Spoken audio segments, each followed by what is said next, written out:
in this painting. Yep. So those questions, the whole what's going on during the Renaissance, what does this look like, what is it about, questions on your packet, while I'm talking, you should be kind of filling those out. After the article,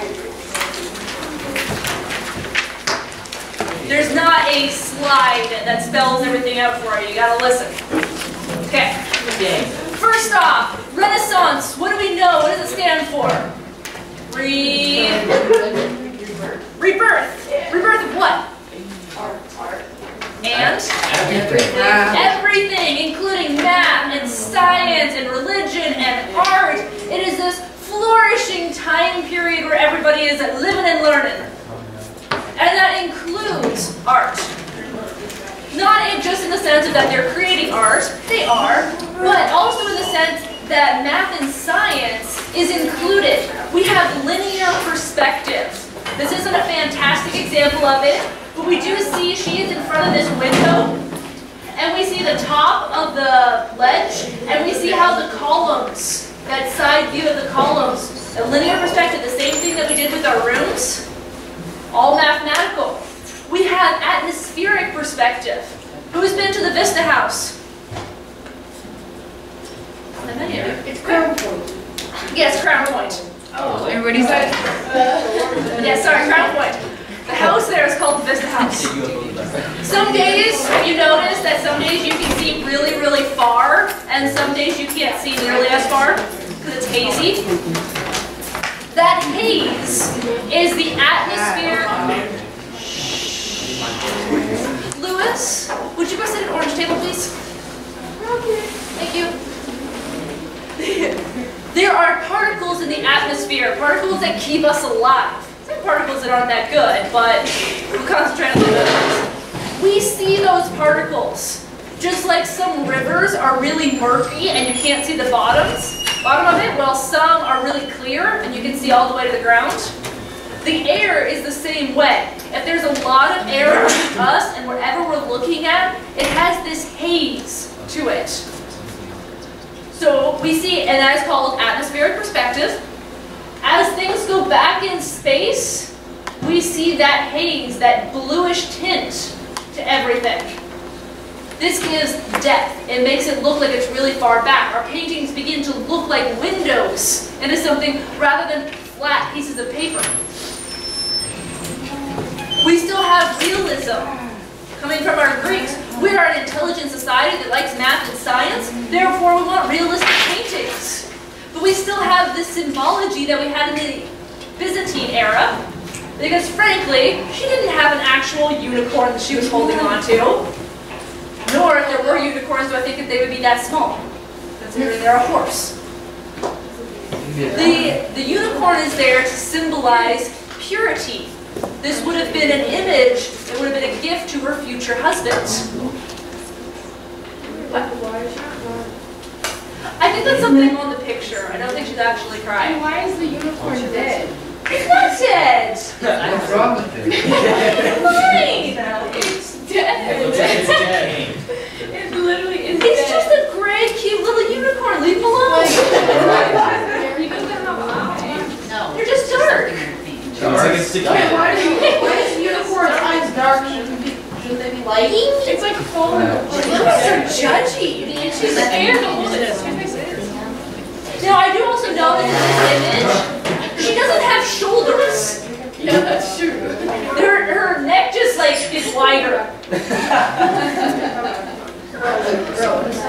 But remember, we are artists. We get to choose. We get to choose our paintings, so they're trying to make her look more petite, more elegant with these soft curves. Things that are more angular or more masculine.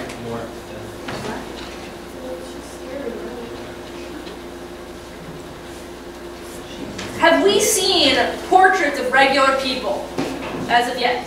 Yeah. Who? No. Trump. This lady's normal. Yep. Anybody else? Mona Lisa. Mona Lisa? But with Greek and Byzantine, it was religion or athletes, right? The church gets a lot of money donated to it, so they could commission artists. And they want to inspire people to the religion, so art is a good way to do that. The Greeks were a very proud nation that wanted to show their gods and goddesses and athletes and warriors, all those good things. So they had a lot of things commissioned. But it's mainly lords, ladies, kings, queens in the church until the Renaissance. The Renaissance is also famous for its trade routes. We have more boats going places, we've traveled further, and we are trading more and more. Which brings us to a merchant class. Before this, we pretty much have the nobility and the poor. There is no middle. This is the first time in history we are going to have a middle class. So because we have merchants with money, they can afford to commission artwork. They can go to an artist and say, paint a picture of my daughter. Because they have the money to do that. So we're going to start seeing more different subject matters. In this, we have Christianity, we have Greek stuff, and we have portraiture. Before, we've had just religion and athletes. We haven't had anything else. So we're going to see more subject matter in Renaissance than we've seen before. We have gone through, since the Byzantine era, we've gone through the Catholic Reformation, where the church kind of had a little bit of a tough spot there. And they are trying to get back on board. They are commissioning artworks, but they've lost a lot of their power. And we have the merchant class coming up and saying that, hey, we want pictures of Greek mythology. We want pictures of ourselves. And they sometimes want pictures of religious stuff too. Greek mythology. This is the birth of Venus. Venus is the Roman version of Aphrodite, the goddess of love. She was born out of a shell in the ocean and blown to shore by these characters. So while it is the Greek body type, she's kind of chubby like how we talked about, and she has the contrapposto pose that the Greeks are well known for. She's also conveniently has her hands placed in places, because at this time with the church, we're a little bit more modest. And this character is coming to wrap her up.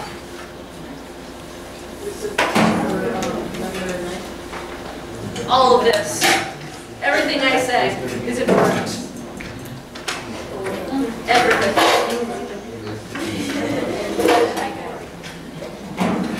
We've seen this one before when we were doing perspective. It's the Last Supper. To give you an idea of how large this painting is, this was a doorway, or is a doorway, that they cut into the painting. That's small. No, the painting is giant. Yes, because that's a regular sized doorway. This painting is a fresco. F-R-E-S-C-O. Fresco. And have you guys ever plastered a wall? There's that white putty stuff that you make walls out of. They mix that white goop with paint, and then they would apply that to the wall. Meaning that this is not simply paint on a wall, but the painting is actually the wall. Because it is the mudding, the plaster that is made, that the wall is made of. So it's not simply on the wall, it is the wall. And with this, their paintings lasted a lot longer. They didn't flake off like they did with the Greeks, how those paintings were falling apart. This one is now, but it lasted a lot longer than it had in the past. And we see the perspective and the religion and the giant picture and all the other Renaissance things. So why is it flaking off? Is it like a hole? It is flaking off just like paint. Well, it lasts longer. It's not immune to time. This is still over 500 years old. Renaissance is 13 to 1600s. So it's 500 years old. It is starting to chip away, but it's lasted a lot longer than regular paint would have. We already saw this tricksy devil. David, from the David and Goliath story from the Bible. So we do have a Christian subject matter. We have Greek influence, the fact that he's naked, the contrapposto pose. But we also have him posing for the camera. He is not in motion, his hair is tousled, and we talked about how his hands and his head are out of proportion, which the Greeks would have hated. His body also does not look like it's on steroids. He's an athlete, but he's not as crazy athletic as the Greeks.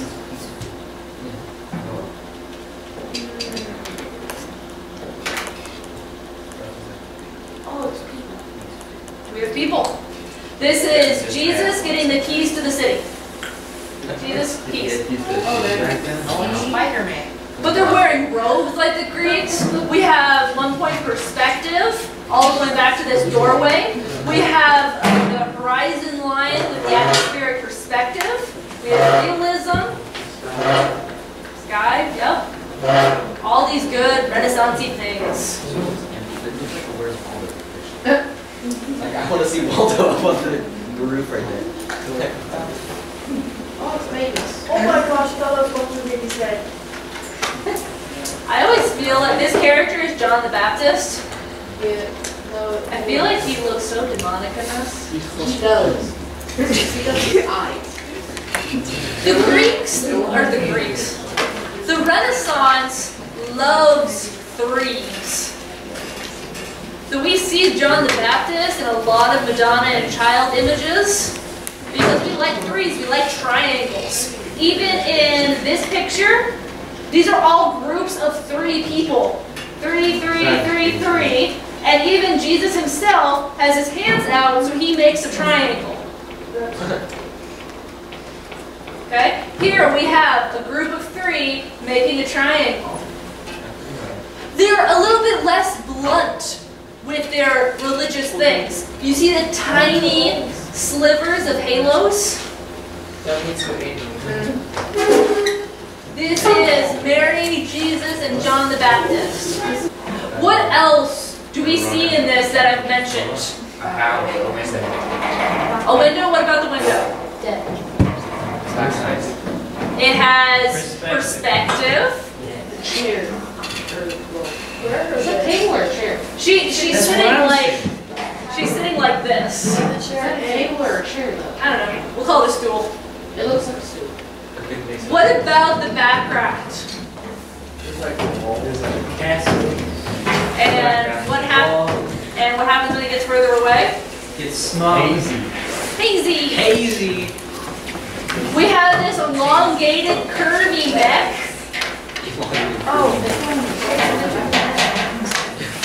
So we have less blunt religion, atmospheric perspective, linear perspective, triangles, realism, drapery.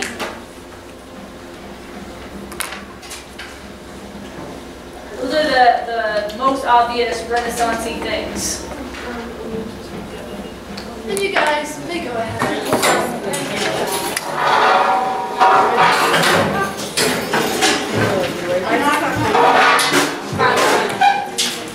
Let's get cutting it. So we talked about quite a bit of this last week, but this will be a nice review for you. Just a reminder, you should be writing things down in questions 8 and 9 while I talk. Something that influenced the Renaissance was the Greeks. They see the Greeks as the high pinnacle of art. So they try to reproduce a lot of the same style. This is our statue of David. We've seen him before. He has a very similar Greek body type. He's not quite as overfit as the Greeks, but definitely has the emphasis on the human body because he's naked. Yeah. He has the archaic smile and he's doing the contrapposto pose where his hips pop. But his hair is tousled.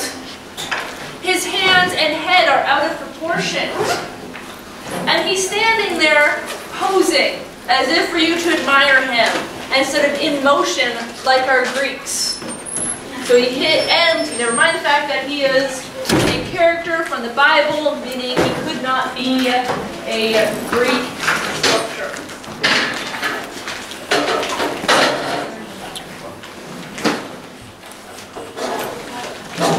More influence from the Greeks. Adam here looks an awful lot like Apollo, where God looks an awful lot like Zeus or Poseidon. And even how the figure is a lot of our Greek statues. What is this shape? God's floating around it. Does anybody recognize it? It looks like a heart. Heart?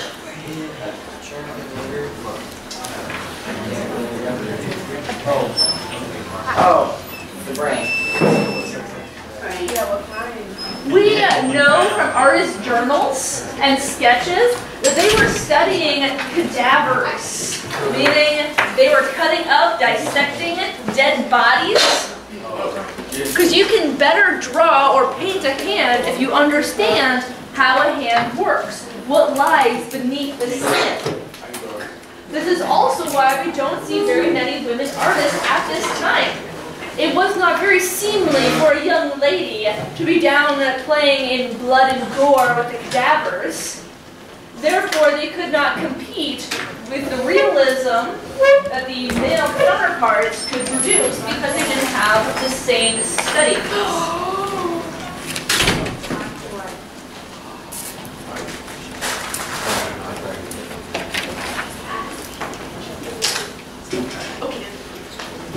We talked about perspective. We know they have linear perspective, where it's that one point on the horizon line where all of the orthogonals meet up. And they could use it in tricksy fashions to create a focal point. And I talked about frescoes last week. Do they remember what it is? It's where they are combining the pigment with plaster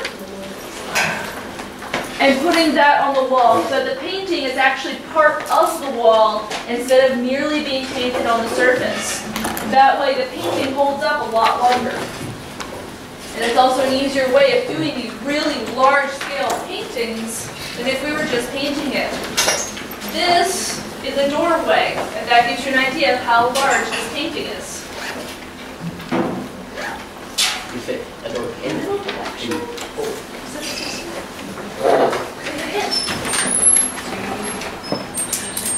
Not only do we have the invention of frescoes, but we also have the invention of oil paint, where our acrylic paint, our tempera, is made with water. Tempera is actually pigment mixed with egg yolks. That's why it gets smelly. The egg yolk acts as the binding agent, what makes it sticky. We're going to have oil paint. Things made out of water evaporate very easily. They dry up. So it's hard to work with the paint when it dries. When Josiah, where are you going? I gave him permission to go get a pencil so he can. Okay, make sure you're talking to me. I'm sorry. It's all right. Oil doesn't evaporate the same way. So our oil paints are going to not only stay on our canvas wet longer so we can do more interesting techniques, it is also going to have more vibrant colors. These sort of colors. Very vibrant, very eye-catching. We have atmospheric perspective, meaning that we can see the atmosphere, this bluish haze in the distance. We talked about that last week too. Does anybody remember why there's 3 characters in this painting? No. I don't think we got this far. Triangles, yes. We love triangles. We love 3. We love 3s. So here we have the top of Mary's head, down to her foot, over to John the Baptist, and back up. Makes a very nice triangle. On this one, even her elbow being out here, makes a very nice triangle. Also make the triangle. Who what? The boys. Or the boys. Yes. Yep. Right there, a smaller triangle. Yeah. Even in this, here's a nicer version of it. The Last Supper.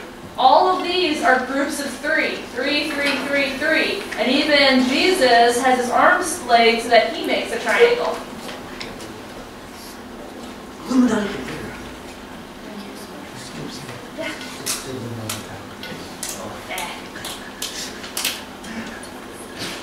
We have realistic people. Our Byzantine era had a lot of those flat, cartoon-like, a lot more realism here.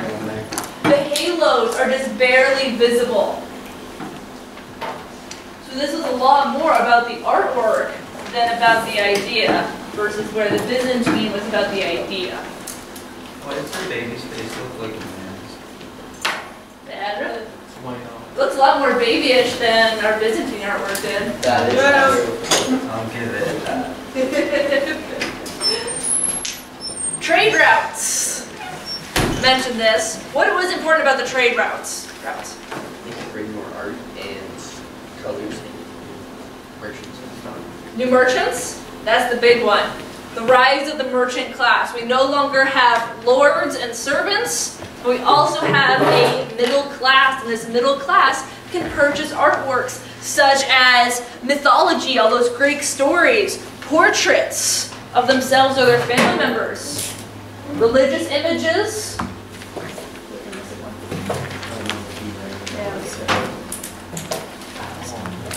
New subjects is the big deal with the trade routes and emerging merchant class.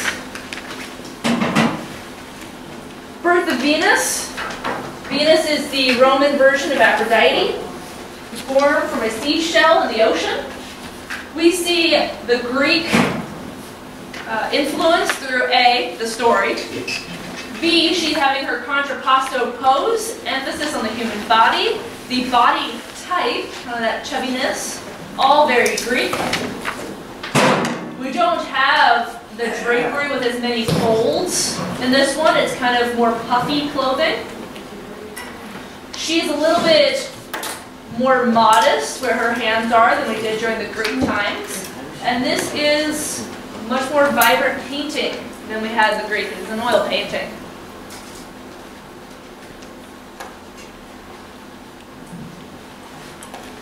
What do you think changed with the invention of the printing press?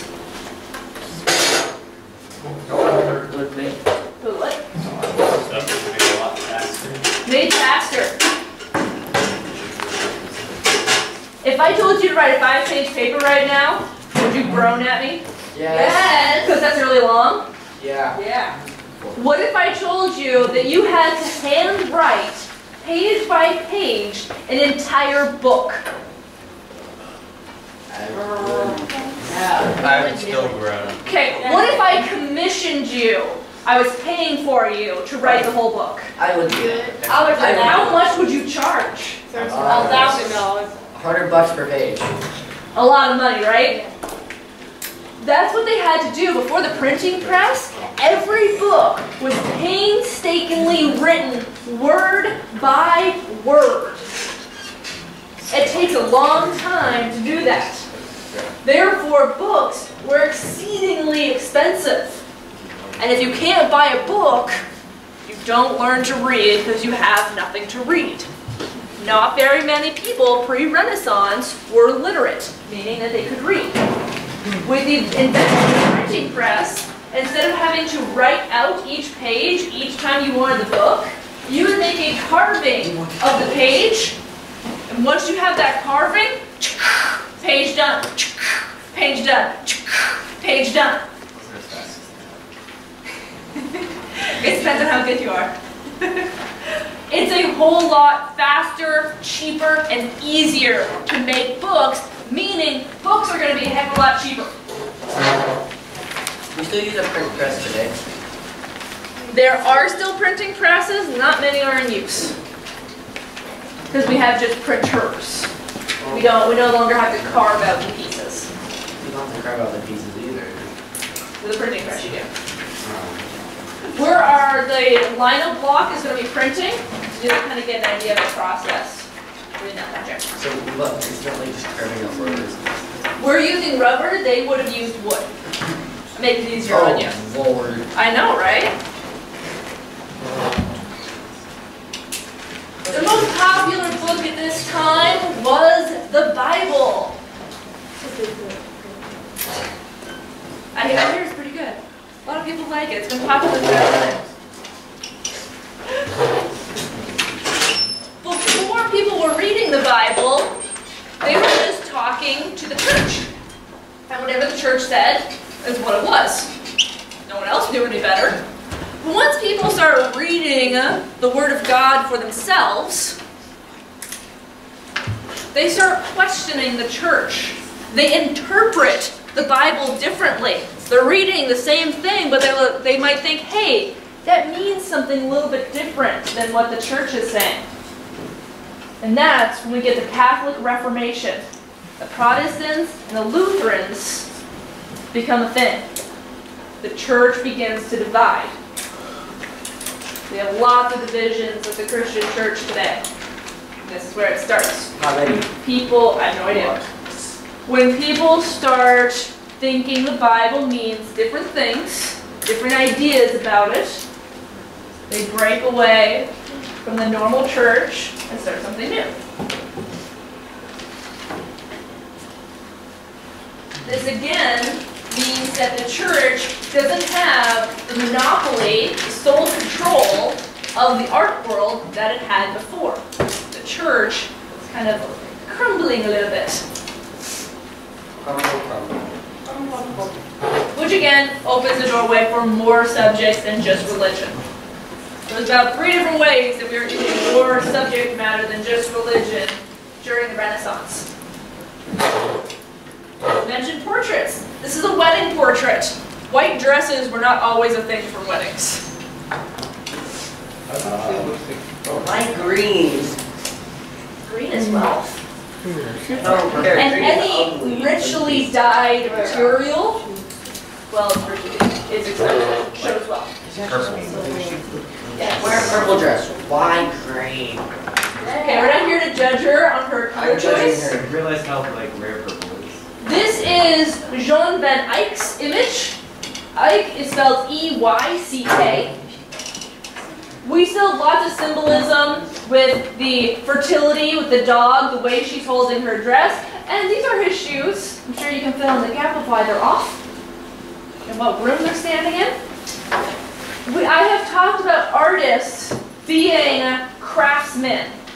The fact that they're not important, the painting is important, or the idea behind the painting is important. We haven't had any really famous artists yet. Renaissance will change that. Not only do these artists have to be skilled craftsmen, they have to know mythology. To paint the birth of Venus, you have to know the story behind her being born, all the Greek history of their styling that's really popular at the time.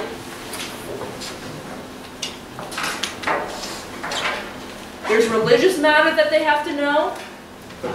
All of these things. So artists are not just craftsmen, but they're also intellectuals. This gives them more credibility in society, and we're going to see artists start signing their work. Now, Jean van Eyck, he's a bit of a smarty. He not only signs his work, but he includes himself in the painting. Because if we look back at this thing hanging on the wall, it's a mirror. This is a close-up of it. He has signed the work in the dead center of the painting. Right there, under the chandelier. And he has included the back of the couple and himself painting the picture in the mirror. Oh, that's weird. Tricky. Did you just say Trixie? I know, right? The smallest breath. This painting's only this big. What? What? Should have a magnifying glass. No, it's only like one person.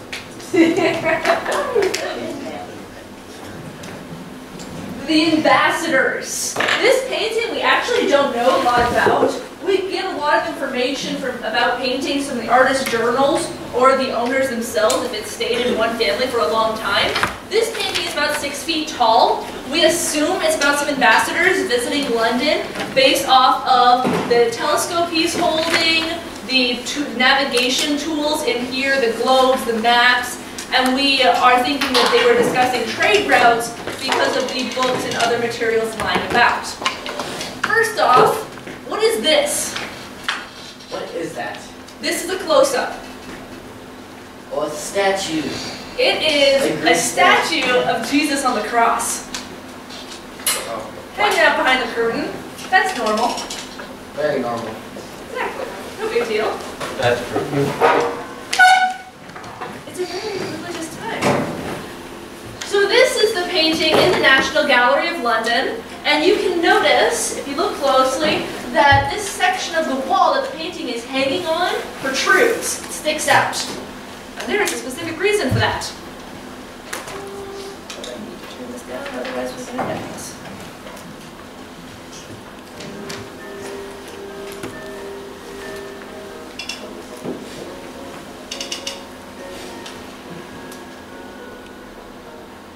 There's a What?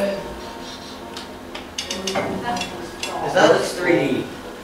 Whoa. I'm going to play it again. Okay, so this odd-shaped disc that's here for I don't know what reason, if you walk over to this area, to the side of the painting, kind of like how I am to the wall right now, and looked at it, you have to be kind of tall to get it. This is all based off of rules of perspective. Oh, it's just a stretch school, I see. They figured out 3D. It looks like it's popping out of the painting. Who does?